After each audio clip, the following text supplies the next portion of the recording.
ദുഃഖവെള്ളി ദിനത്തിൽ സംസ്ഥാനത്തെ വിവിധ ദേവാലയങ്ങളിൽ പ്രത്യേക പ്രാർത്ഥനകളും കുരിശിന്റെ വഴിയും നടന്നു. തലസ്ഥാനമായ പാളയത്ത് നടന്ന സംയുക്ത കുരിശിന്റെ വഴിക്ക് കർദിനാൾ മാർ ബസിലിയോസ് ക്ലിമ്മിസ് കാതോലിക്ക ബാവ, ലത്തീൻ അതിരൂപത ആർച്ച് ബിഷപ്പ് തോമസ് ടെനെറ്റോ, Changanassery archbishop Mar Thomas Tharayil എന്നിവർ നേതൃത്വം നൽകി.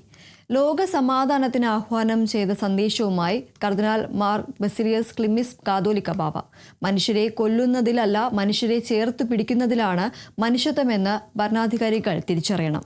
ഭരണാധികാരികൾക്ക് ദൈവഭയം ആവശ്യമാണെന്നും എങ്കിലേ പക്വമായ തീരുമാനങ്ങൾ എടുക്കാൻ കഴിയുമെന്നും കർദിനാൾ മാർ ബസിലിയോസ് ക്ലിമ്മിസ് കാതോലിക്ക ബാവ കൂട്ടിച്ചേർത്തു.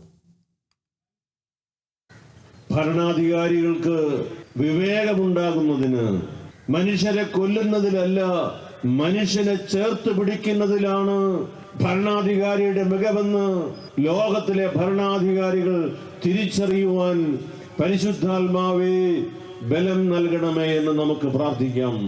ഭരണാധികാരിയുടെ പേരും അവരേത് മതത്തിൽ വിശ്വസിക്കുന്നു എന്നുള്ളതും അല്ല അടിസ്ഥാന വിഷയം.